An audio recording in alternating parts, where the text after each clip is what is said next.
Taiwan. As the result of both academic training and religious practice, Venerable Jue Huang has acquired knowledge and experiences in the field of Buddhist feminism, fundamental Buddhist theory, meditative skills, Buddhist chanting skills, as well as humanistic pragmatic Buddhism. She is a trained leader for Boy Scouts of America and has served as a chartered organization representative for Troop 8888 in Los Angeles for 10 years. She is a certified instructor for the BSA Buddhist Religious Emblem. Venerable Jue Huang is currently the director of Wakuangshan St. Louis Buddhist Center, Missouri, USA. Truly a good role model, a perfect idol for young women. Without further ado, let's give a warm welcome and a great round of applause to our guest of honor, Venerable Jue Huang. Thank you. Thank you, our MC Kim. I believe that you are Kim, right? Okay. So, okay. So it's such an honor to be here, and it is really amazing that we can just like meet and talk and get to know more about women in Buddhism in the virtual, virtual places such as in Zoom. Okay. So as we are having just a few, just an hour, so we will be just go right straight to our topic. And I think that we are very, very interested in what women can do or what women do in Buddhism. Actually, women have greatly contributed, in Buddhist world as well as in this world. And I believe, and I think that when in the time when I was in the Philippines, I have really enjoyed a welcoming environment in the Philippines toward women. Okay, so I think that this topic might be interested with many of us, because how about if women is very welcome and greatly respected in the Philippines, how about women in Buddhism? So this is something that we would like to explore, and this is something that I would like to share with you. Okay, so actually I have included, students of the Guangming University. Okay, so at the background there is Guan Yin, right? Okay, so this Guan Yin has with us for a long time, right? Since we, before the building of the Mamampuhai Temple, right? So this is really, really memorable pictures for me, because I can see the Guan Yin there. Okay, that when I was there, the Guan Yin was there already. Okay, so and also.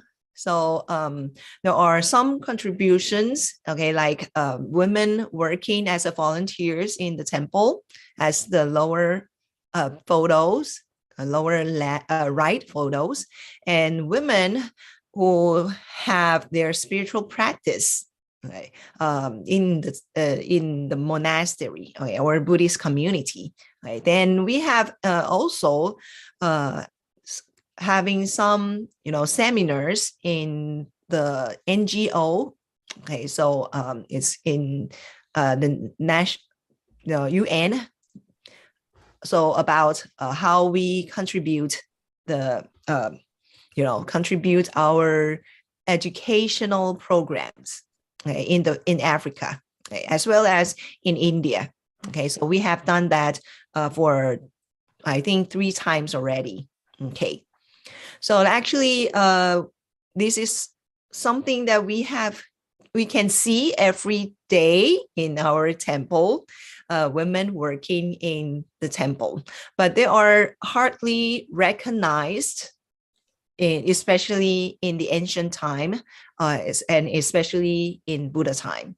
So there are very few records about Buddhist women in compared with the female part or the male part, right?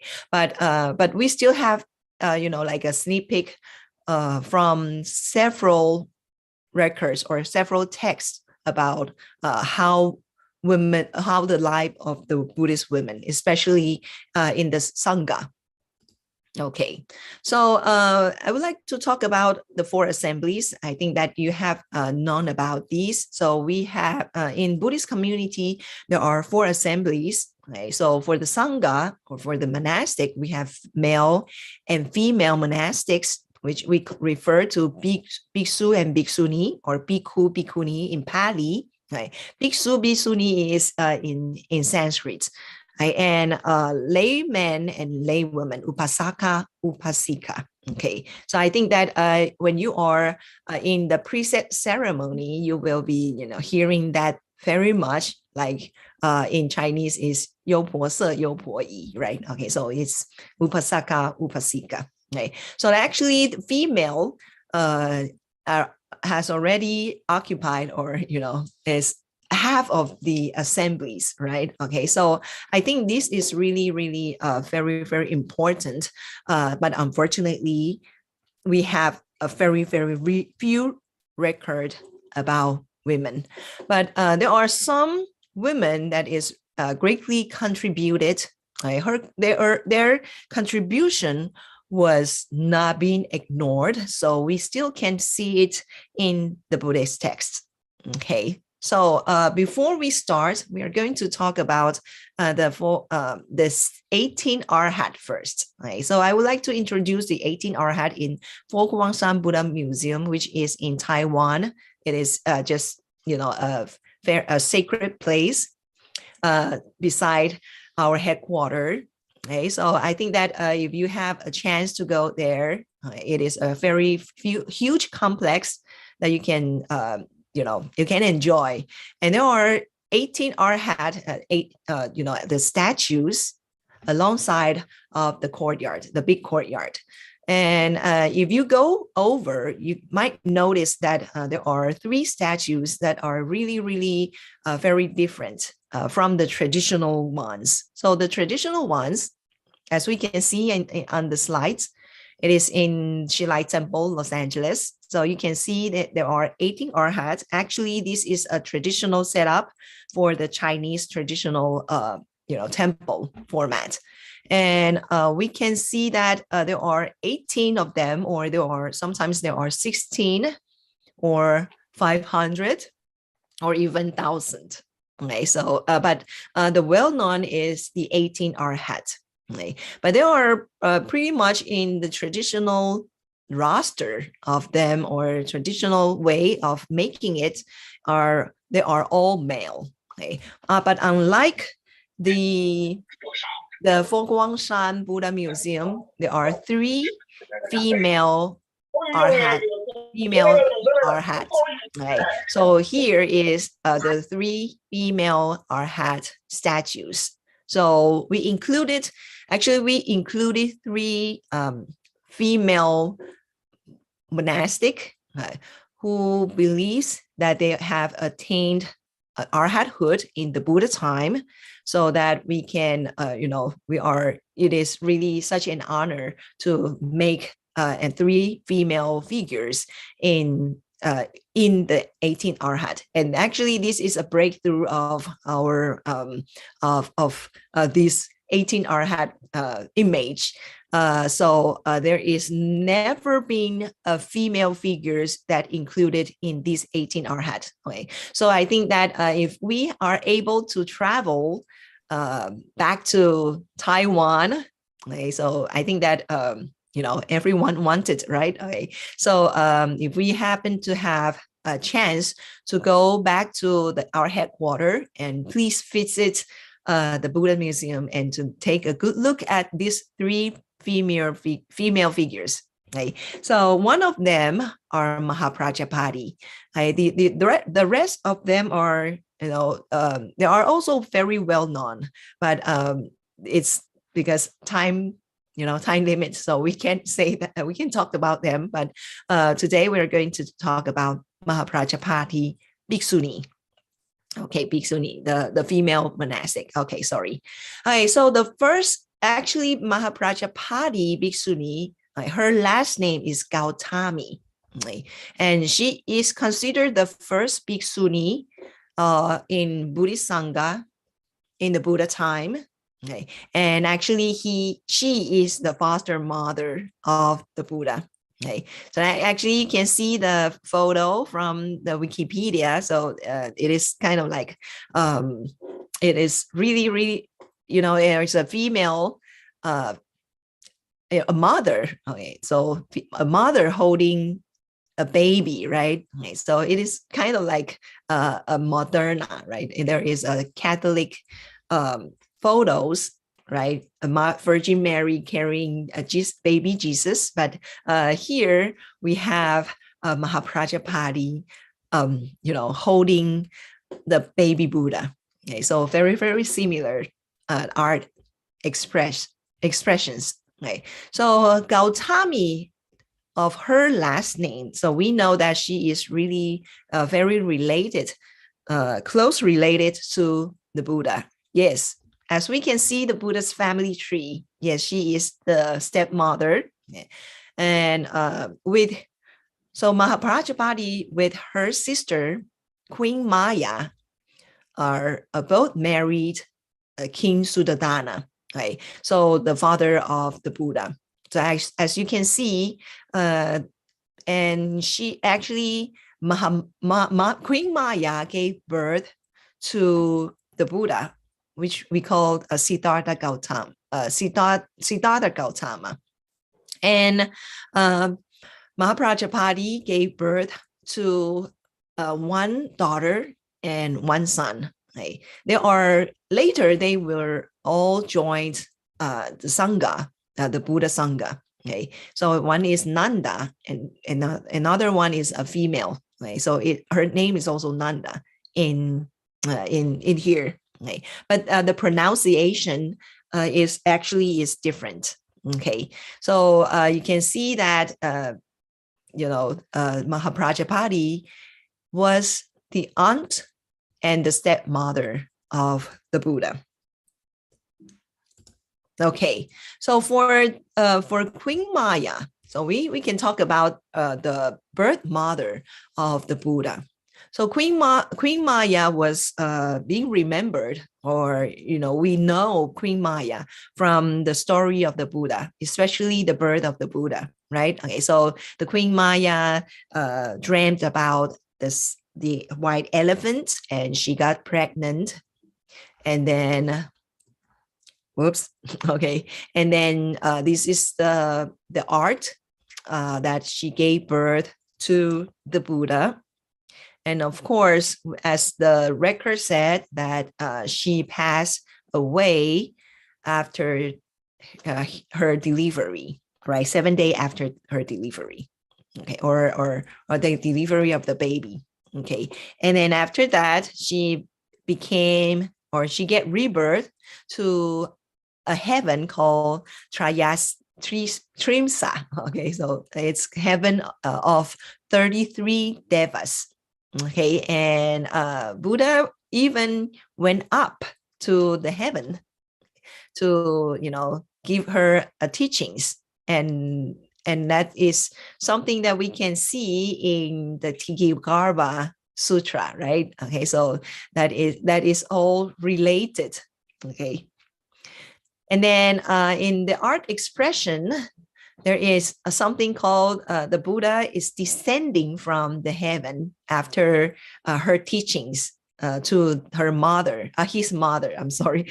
So he will be kind of like, so you can see that there is a Bodhi tree that represents the Buddha, and there is a stairs. So it's kind of like the Buddha descend from the heaven, okay, back to the earth. Okay, so it's been 3 months already. Okay, so maybe maybe the time difference. So it was a short meeting in the heaven, but it is really long time.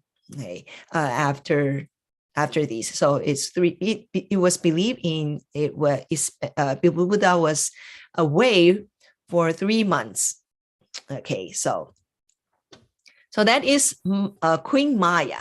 So how about Mahaprajapati? So actually, we have more record than Queen Maya. Okay, so fortunately about Mahaprajapati. Okay, so we believe and we know from the Buddhist text, after her husband died, okay, the king Suddhodana, and so Mahaprajapati came up with an idea of pursuing her spiritual practice. Okay. So at that time, it is really rare for a woman to pursue her spiritual practice. Okay. So we call it going to go forth. Okay. So pursuing her spiritual practice. So this photo or this painting is about like when Mahaprajapati travels along a very, very long journey, a long trip, okay, to meet Buddha. And she shaved her head, okay, because she got turned down several times, but she never gave up. So the last attempt, she even shaved her head, wore robes, and she walked barefooted, and it was believed that she traveled. Okay, so sorry. So she traveled about 300 kilometers, okay, from where she lived. Okay, Kapilavatthu is a birthplace or the hometown of the Buddha, and she walked barefooted for 300 kilometers to Vaishali, where the Buddha resides at that time. Okay. So 300 kilometers might be, hard to imagine what is the distance of that. Okay. So I got a map of the Philippines. Okay. So we know Baguio City, right? Okay. It is a very, very well-known city. Okay. Beautiful. And are a lot of people get a beautiful house in there, okay, and Manila, where we are right now, right? Okay, so the distance between Baguio and Manila is 240 kilometers on foot. Okay, so it is not on car, but it is on foot.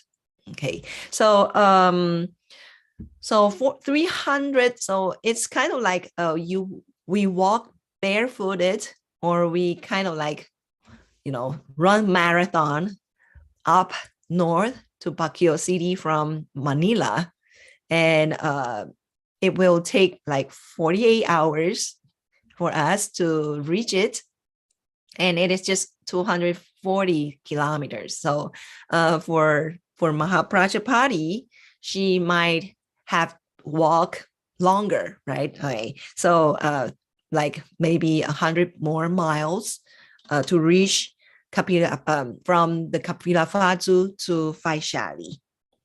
Okay, so and it is also equivalent, the distance that Mahaprajapati walked is also from more or less is equivalent to the Fo London Temple to Manchester Temple.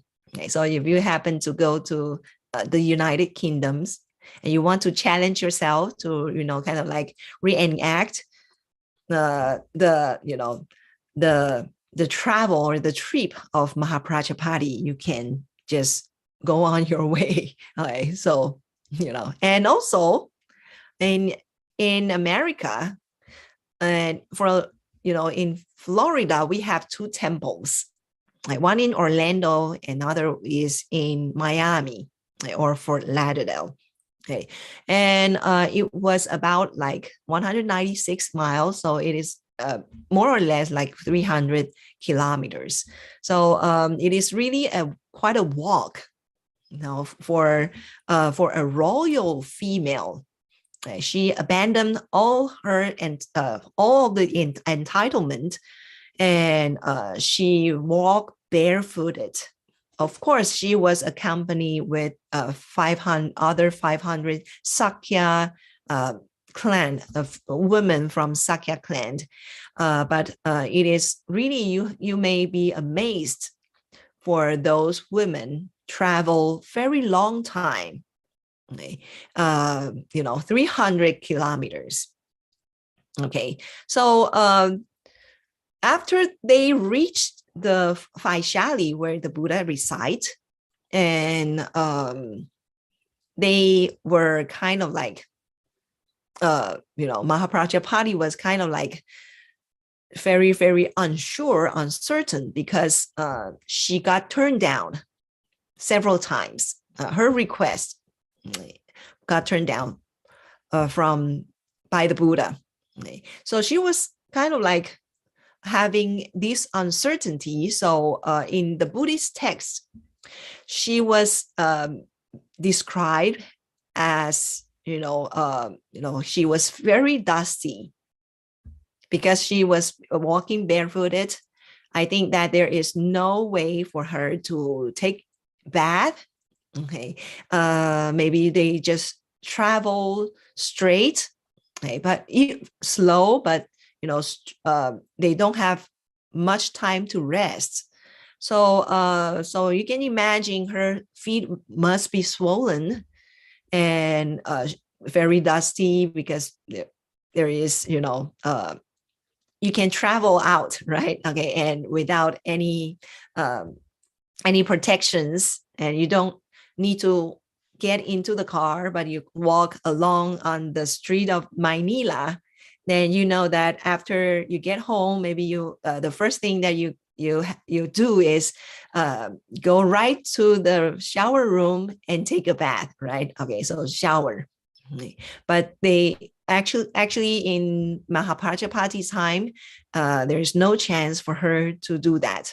Okay, so her limbs covered with dust, miserable and sad. It is because that uncertainty makes her really, spiritual. That she was kind of like carrying a burden, and she also persuaded like 500 women to go along with her. So she was kind of like really don't know what's next, or what is the future. Does her request of going forth being accepted by the Buddha this time, or still being rejected by the Buddha?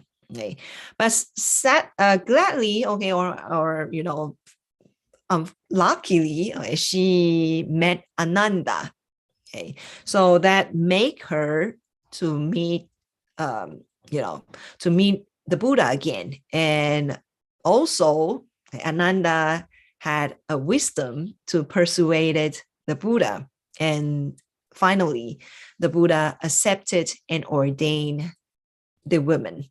Okay, so this is the story of the first bhikkhuni, or the first bhikkhuni sangha in the Buddha time.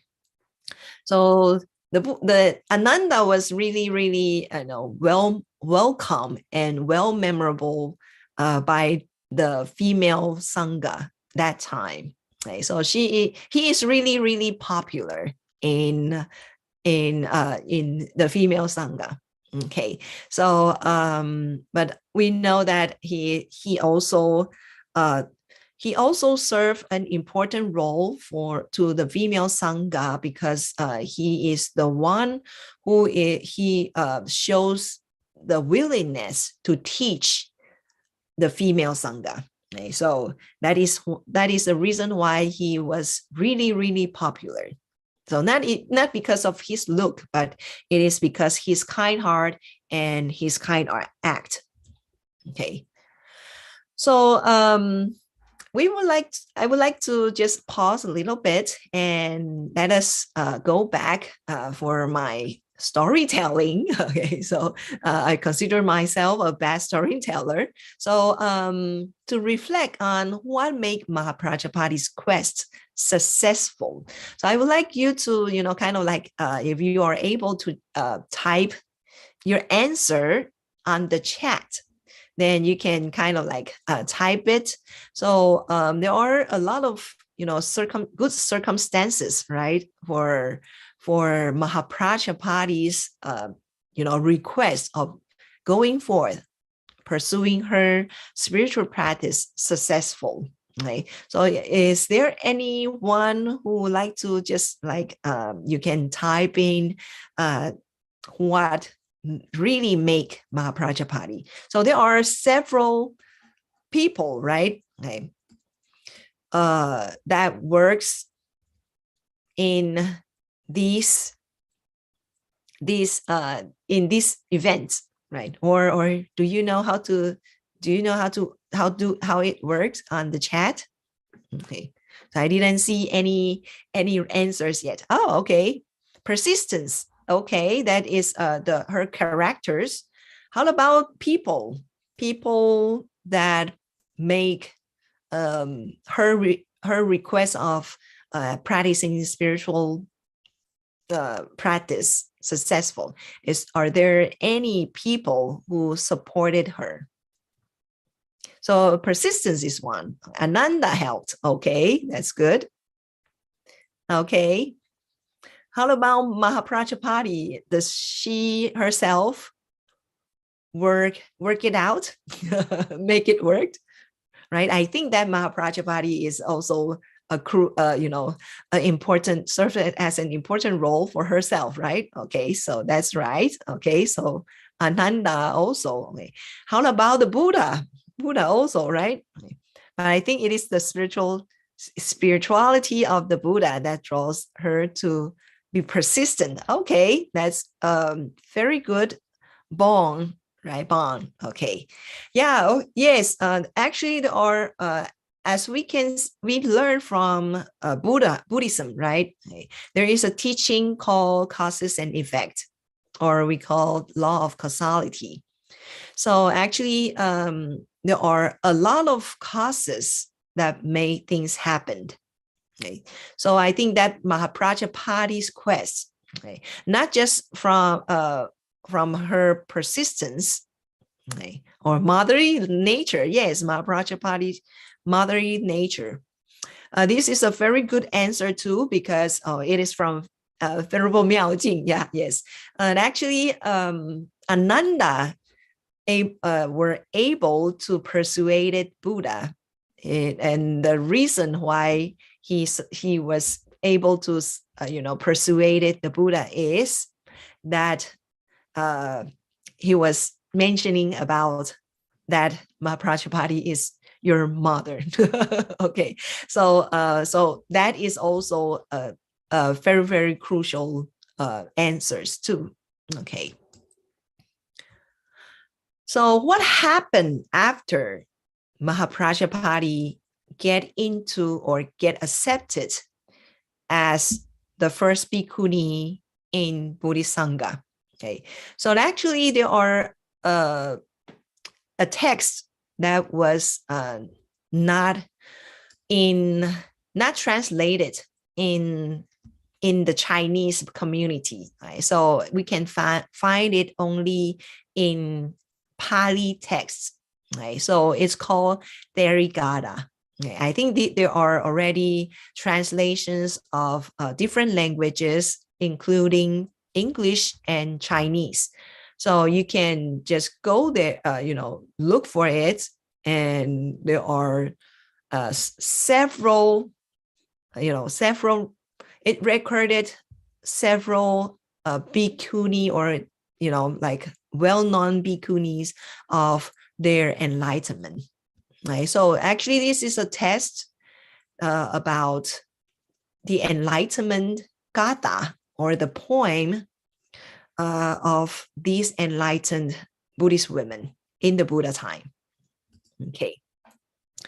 So Mahaprajapati's enlightenment gatha also was being recorded in these Therigada, this Buddhist text, and the title is A Mother's Blessing. Okay. So there are 6 stanzas. Each stanza has 4 lines, so we can just go over it. So this is the first stanza, and also it is also kind of like a standard literature expression that we always have. Okay, so the first stanza always are the praising of the Buddha. Okay. And the second stanza is the expression of Mahaprajapati's practice, especially her practice of the Four Noble Truths. And actually, you can see it. She has already achieved the Four Noble Truths. Okay? So, like all suffering being understood, okay? The craving. So this is the second noble truth, right? The source of craving has withered. So that means that she has already achieved the third noble truth, right? Cessation has been touched by me. And the noble eightfold path. Yeah. So that is the fourth noble,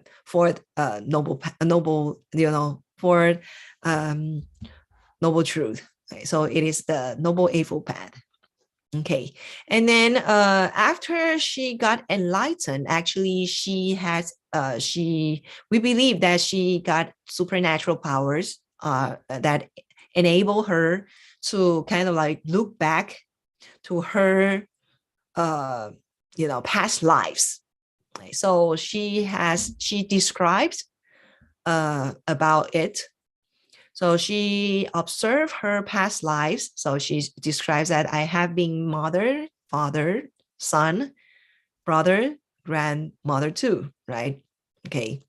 Then as she looked through her past lives, and because she said that all suffering has been understood, right? So that she knew that the source of her being rebirth is that she cannot understanding the real, the truth, like the reality.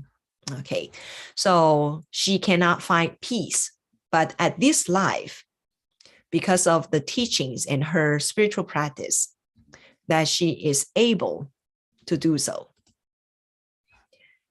And the fifth of the stanza actually is the description of how she interact with the teachings of the Buddha. Okay, and this is the typical phrase declared by an Arhat that you can see if in any Buddhist text. Okay. So especially from line 2 to 4. So this is my last compounded form. So it means that this is my last rebirth. Okay. And the unflowing of birth has expired. There's no more re-becoming now. Okay. And we can see that this is a phrase that tells a story of how Buddha teaches Mahaprajapati ways to honor the Buddha. So the story goes like this. So there one time the Mahaprajapati pleaded Buddha not going to his parinirvana. She wanted the Buddha to stay long, like never died. Okay, so but it is not possible, right? Okay. So so the Buddha actually said, yes, I can do that, but this is against my teaching. Okay. So actually you have to look further because the reason why you wanted me to stay longer is because you want to pay respect to me, right? Okay. You don't really want me to to disappear, have no sight of our great teacher, right? And how do you respect and honor the Buddha? Is as following. So it is not bowing.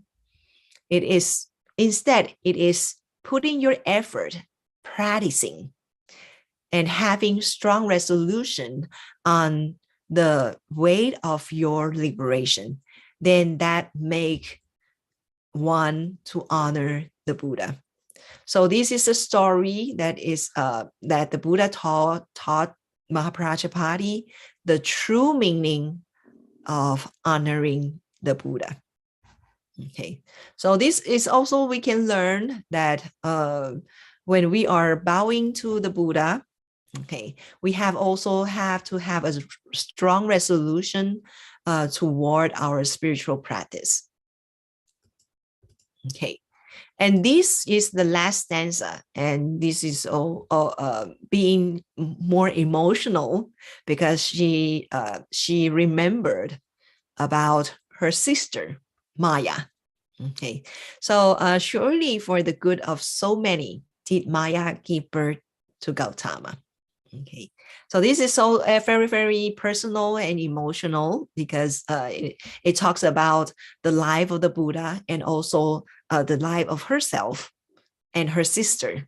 Okay, and so and it leads to the conclusion on how the birth of the Buddha had affected people as well as herself. Okay, so this is the stanza being recorded in Therivagata, and the title is A Mother's Blessing.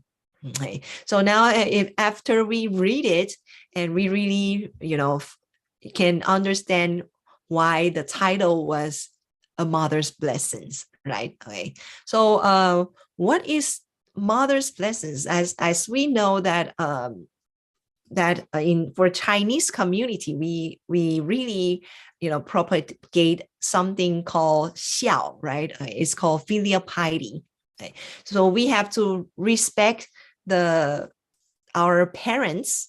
Okay? I think that in the Philippine communities that we also respect our parents, right? And we are supposed to respect, also supposed to support our parents who gets old, right? After we become older and became an adult. So that is our responsibilities to look over or to look after our parents after they get old. Okay, but if we just support them with food and housing, that is only one level, right? But we can, kind of like make it or alleviate a higher level of supporting our parents, is that we can make them spiritually, more stable. That means that they can learn Buddhism, right? Okay, so as you can see that at the last stanza, she mentioned about Maya, Queen Maya. So this is a modern painting that Mahaprajapati, the person who sits on the bed, okay, saying goodbye to her sister, Queen Maya. So this is actually and the painting is called The Passing of Queen Maya. Okay. So as the Buddha did, as we mentioned about what Buddha did to her birth mother, is that he went up to the heaven, right, and meet the Queen Maya and talk the Dharma to her. And I think that for his foster mom, he did more than that. Right? He accepted her as a spiritual practitioner, and she really became an Arhat. She got her liberation, and she got her last rebirth. Okay. And after that, her farewell is also quite moving and touching. Okay, and we can see her farewell in both Mahayana and Theravada texts. Okay, so in Ekottara there are special texts okay, talking about the death of Mahaprajapati. And in Pali also it's called Terikpadana. Okay, this is also there is a section that talks about the death of the Mahaprajapati.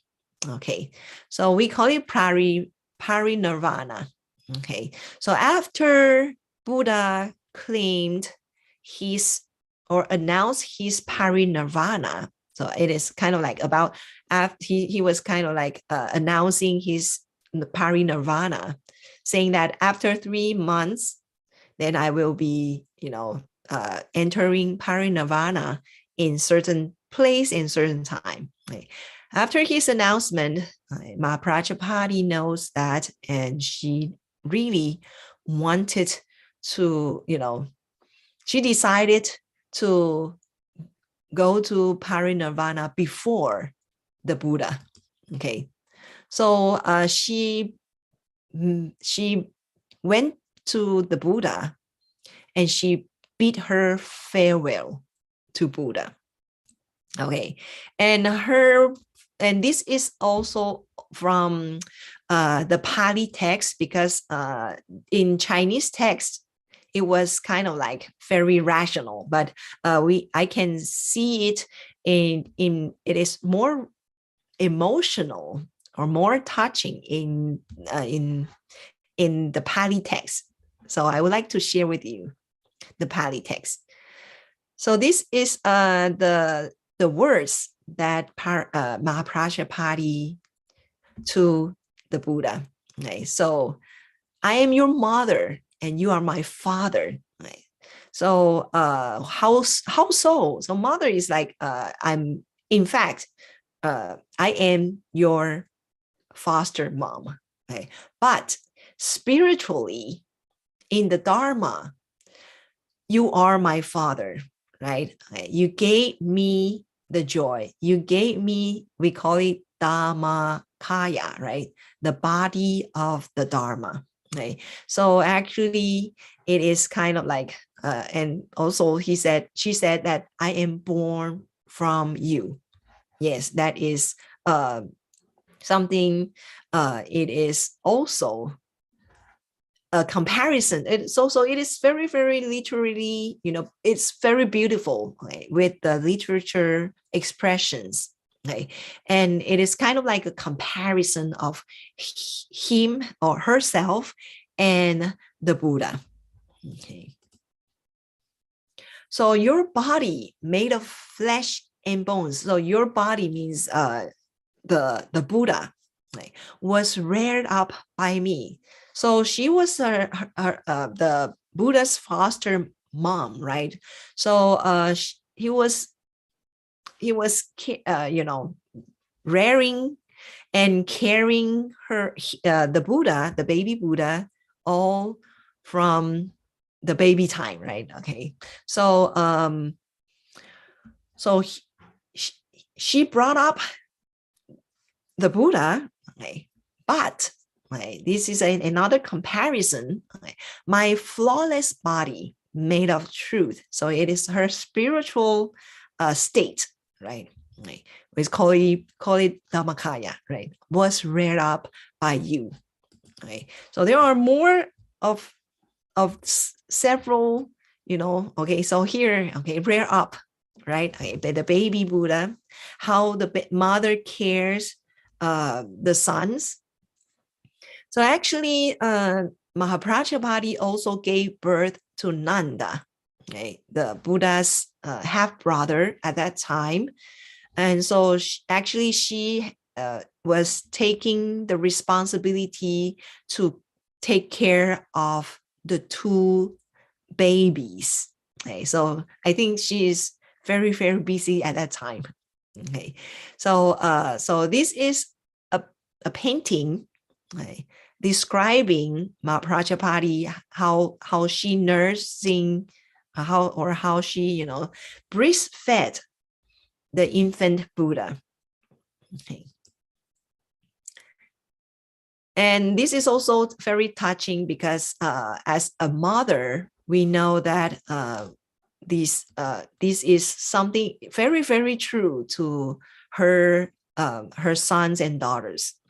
Formerly, my eyes and ears weren't satisfied by the vision of you, nor hearing your speech. So this is also, being a mother, you never been, satisfied by looking at your son's pictures, or daughter's pictures, right? Or if they are away.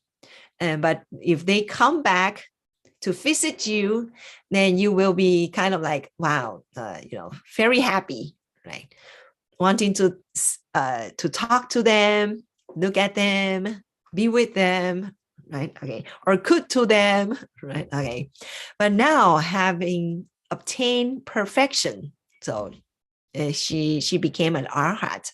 My mind is satisfied by the taste of the teachings. Right. So it's not just a daily conversation of how are you, what have you been doing, right? How's your wife or job, right? But it is about, the taste of the teaching, the Dharma. So she was satisfied, not just seeing her son or hearing her son, but also being satisfied by his teachings. Okay, so this is also very good. Right. So another one is like stretch forth your feet. Like bowing down, right? This is a typical way that we bow down to the Buddha. Okay, so that this is these feet, okay, the Buddha feet was, we know that there are 32 marks of the Buddha. And one of the 32 marks of the Buddha is the feet of the Buddha. Okay, so there are we call it 千福轮相. Okay, so that is, there are wheels on the foot. Or on the foot. This is, we don't know if it is true, but this is something on the text. Okay, so I shall make a obeisance to you. So it's like kind of like respect, bowing with a mother's love for her son. Okay, so this is also touching. Okay, so after she bid her farewell to Buddha, then she also bid her farewell to Ananda. Right? Because Ananda was the attendant to the Buddha, so he always being standby or standing beside by the Buddha. So at that time, when Mahaprajapati expressed her, last farewell to the Buddha, Ananda actually was weeping, like, she's being very emotional. Right? So Mahaprajapati kind of like comforting Ananda, hey, don't cry. Right? I have, don't cry. Okay. So she was as an elder. So it's like as an elder, and he was comforting Ananda. Okay. And you should, so like comforting the Ananda, say, you should be happy to me because I have already realized nirvana. So why don't you cry? Okay. So just like, if you know that you are going to a better place, like, you should, it's like when we are going to travel, right? Right. So that is like a long travel, a journey. So if we know that we are going to the better place, then why don't you rejoice for me? Okay. So she also expressed her gratitude of Ananda, persuading the Buddha, right, to admit her in the sangha. So being requested by you, Buddha gave us ordination. So us means the women. Therefore, do not be distressed. Don't be sad. your effort is now bearing fruit. Right? So look at the women or the bhiksuni around you. This is what you made us to be. Right? And also, after she announced her passing away, right, so that is very, very good, because we really don't know when are we going to, dead, right? Okay. So, but an arhat, or an enlightenment person, knows when is the dead, right? Right. So a laywoman also, hearing her passing away, they are, kind of like, oh no, hey, don't leave us. Okay. So they were pleading Mahaprajapati, say, no, don't go. Right? We want you to stay. And this is how she's talked to the lay women. Right? So my wish has been fulfilled. And this actually, you should also be happy for me, right? So don't cry. So if you want to, rejoice to me, okay, then you should also reflect on the teachings, on the Buddha's teachings. Okay, so that is also very touching. So this is actually her last sermon or last teachings to the laywomen. Okay, so there is also a reflection on everybody. Okay? So if there are any chances, okay, that the date, when are you going to say goodbye to the world, and you still got time to say a few words, right, to your friends or families, right? So who are you going to go to, right? And what are you going to say to them? Right? So I think this is also something that we can learn from Mahaprajapati. Right? If there are someone who are crying at our bed, how can we comfort them? Are we able to comfort them? Okay. So this is something that my inspiration. Okay. So I would like to share with you. So then to end this talk. Okay. So when I was reading and preparing the talk of this Mahaprajapati, and when I was reading it, and I at the time when I was reading it, I get called, okay, by my other venerable, another Buddhist nun, and her name is Venerable Rugong. She is working with me, and she said I was, being called, and so I went to her, and she said that, oh, you know what? There was a frozen blueberry, and she was about to defrozen it, but defroze it, but unfortunately the bag leaked, got a hole, and the juice was leaking, and the juice was all over places in the refrigerator, in the fridge.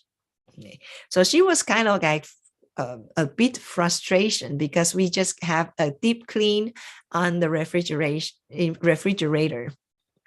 And because when I was reading, I got called, and I noticed this big news, and I was kind of like, I was still in the mood of Mahaprajapati's passing, and I was kind of like, okay, this is just impermanence.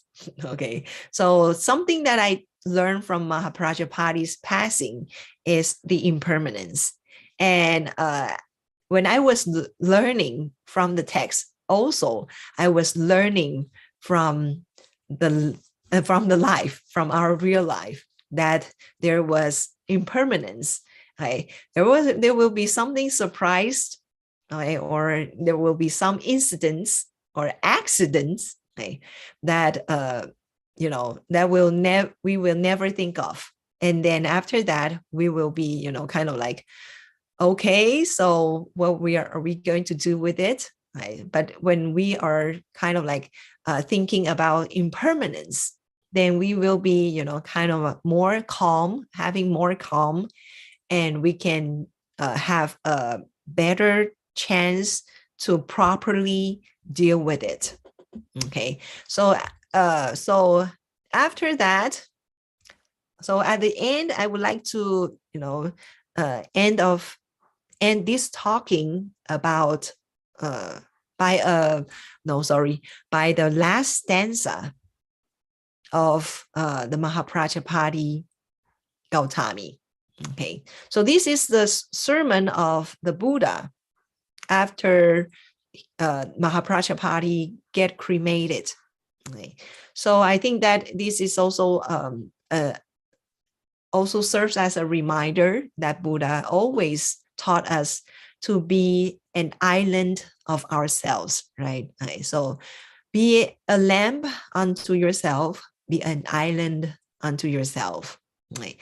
So that the island, how can we be lamp? And where is the lamp? Is the teachings of the Buddha. Okay, so I believe that when we have really caring and understanding the Dharma, then we are able to carry the lamp, and for us to walk along the path of the Buddhahood, and also be the light island, and we can roll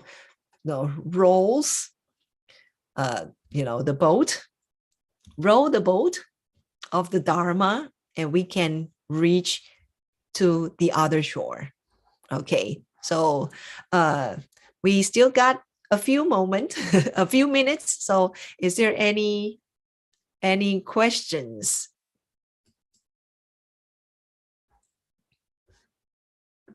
Any questions? No? So I'm very glad to, and I as I learned from Master Jue Huang, she said that this is the first English Dharma talk in the talk, right? In this series. So I really appreciate your time of for letting me to talk about and share my experience. Talk about the life of Mahaprajapati